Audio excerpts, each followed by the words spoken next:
Hi, we are here at the Lattice lockup in our new unit, and behind me I've got a load of vertical slab, really technical walls, technical volumes, and we are going to be discussing today intermediate foot techniques.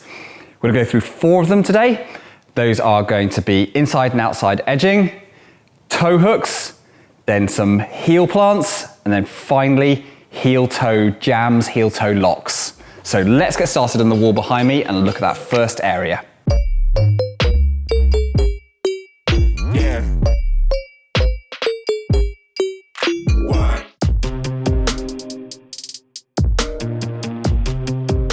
When we're talking about the inside and outside edging technique in terms of climbing, we want to have a look at what part of the foot we're using first of all. So I'm talking about this area here, just behind the kind of power point of the toe, and we're coming further down towards the midsole on the inside and outside edge. What we don't want to do with using the foot is really come down towards the arch area and using a position much further down. Primarily because we lose sensitivity and we also end up with that problem that we talked about in the beginner footwork technique video, where you're going to roll off those holds and you have no versatility at all in terms of that technique. So let's have a look at a classic example of that inside and outside edge and when you'd use them. So our outside edging technique is a really nice way of keeping our hips close into the wall, because obviously if you're on that outside edge of the foot, is your heel is going to be relatively close to the wall. Your hips are going to tend to be close to the wall rather than having that heel right out. And it's typically matched up with a cross through twist move. So think of your body and your shoulders turning a little bit away from the wall and you're not climbing really kind of square on and straight to the wall. So this move here is I've got a nice big side pull. I've got my hold down here that I could opt to go front on, but I'm going to outside edge on it because I want to get closer to the wall, and I'm going to be going up to another side pull. So in this position here is I'm going to be placing my foot, not right to the back of the foot, but just kind of along second, third, fourth, fifth toe inside the shoe. I'm going to be placing that, I'm going to be stepping, so I'm going to be flagging out and then moving up onto that next hold there. One thing that's really important to note is that when I'm in this position now, and I'm going to be moving my foot up to the next hold, is that if I need to rotate around on that foothold here with my right foot, if I place that too far back down the foot, I have no ability to bring the heel out, because that next move that I have here, I might now need to bring my feet and my hips out, so the heels come out and my hips come out. And if I can't rotate on that bottom outside edge, I'm just going to fall off. So that's why, or one example of why we don't want to step too far back on the foot. With inside edging, and we're coming back from that tip and power point of the shoe and a little bit further down the foot, is that we're able to really bring the heel much closer to the wall when we're standing on that hold. So you can see the heel is in rather than being out when we're standing on that power point. And if the heel's in, we can typically get our hips in a little closer to the wall. And that might mean that we can rock over more effectively. So it's a really nice technique to use if you're trying to bring those hips ultra close to the wall for a rock in or a stand in or a rest. So let's have a look at that move there when we're going to be using this hold. So when I place my foot on that hold, I'm not bringing my heel out and trying to turn it in onto it. I need to position my heel immediately ready to weight that foot with that heel turned in and that inside edge. And then I bring my knee in, so I'm coming closer in and weighting that. And then as I move up, I'm rocking over on it, and I really bring my hips over on that hold. I've got loads of rubber contact on the hold or on the rock, really heavily weighted, and I could actually stay there for some time. Whereas if I'd stood up on that hold there, on a toe, on a point, I might only have, I don't know, 10 seconds, 15 seconds or so before I start to fatigue on the hold and I'll start to creep or slip. For toe hooks, there are 2 things that you want to grasp on here. One is less obvious than the other, and that is around shoe style and shape. Now I've got 2 shoes here. One is really quite downturned. the others are a super flat shoe. So this is a discussion point that a lot of really good climbers often have when we're talking about this sort of stuff. And if you get a much flatter shoe, it's so much easier to do those toe hooks. And you think that it's all about what you do with your hips or the type of terrain you're on, but it's all down to the shoe. I'm going to show you 2 examples of a toe hook move, just so you can see a left and right version and what I'm doing with my hips and legs in both those situations. Now I'm going to have right hand here, so holding the erect little thumb catch, big flat hold. I'm going to be toe hooking behind that hold, and I'm going to be trying to reach right over and grab this fairly poor minimal hold on the erect. And I've got to apply a lot of tension and weight through that toe.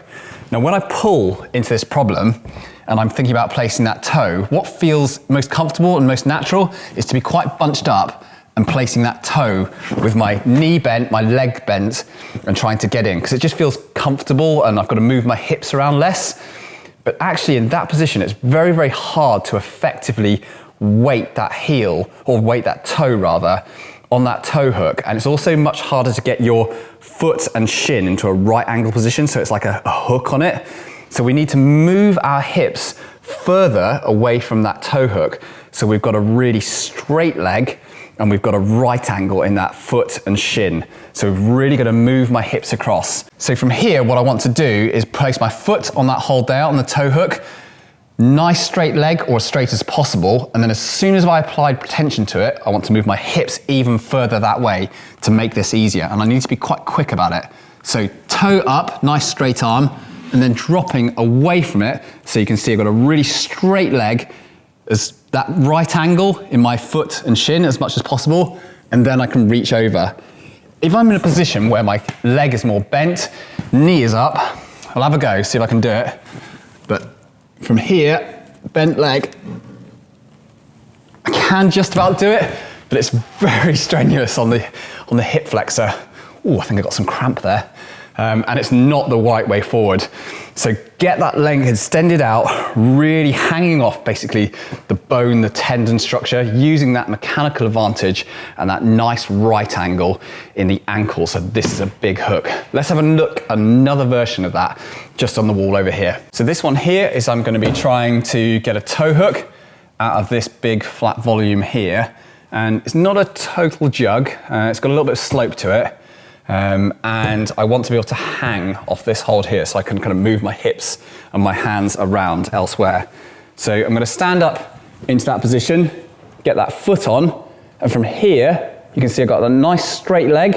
Actually, I can straighten it further. I'm keeping a right angle in that ankle joint, so I'm not hooking it with a flat position there. I'm really turning into it, and then from there, I can actually take my hands off, I can move around, I can do other things on the wall, and it's actually pretty restful. But as soon as I come into here as well, in fact, as my leg bent again, my hip started to come out of the wall and I started to fall out. So really think about that leg position, 90-degree angle in the ankle, and you've really got some bases there to work on with your toe hooks. For intermediate foot techniques, let's have a look at the heel-toe jam or heel-toe footlock. And with this one, it's, for me, classed as more of an intermediate technique because it's actually possible to, dare I say it, almost get stuck or potentially have a little bit of risk in terms of applying this technique, whether it's indoors or outside. So I think this is more suited to practicing and utilizing on rock or plastic once you've got some climbing experience and you understand how to fall off problems, how to get spotted appropriately. So do be careful with this one. So let's have a look at how the foot is going into this heel-toe jam.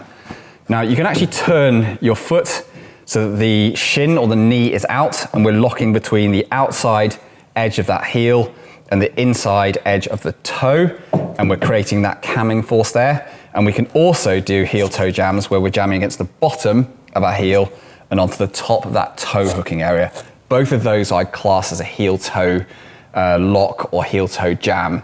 The nuances between why and how you use other ones I think are a little bit beyond today's video, but I just want to make sure that you're aware of those. So let's have a look at this problem here and how we use that heel toe lock for a move itself. On this problem here that I've got in front of me, there's two things I'm looking for really initially. One is I'm trying to find a nice comfortable space in this heel toe lock. So I'm looking out for any kind of weird bobbles or edges or something that's gonna be painful on my foot when I place it, because we're not placing that on the bottom of my foot and the rubber's gonna be a little bit thinner. So just watch out for that, particularly outdoors as well. And then I also need to size things up. So this is way too wide for my foot. It's not gonna work very well. So I'm probably gonna be coming down this side here. So you wanna sort of pick a gap which is appropriate to the size of your foot.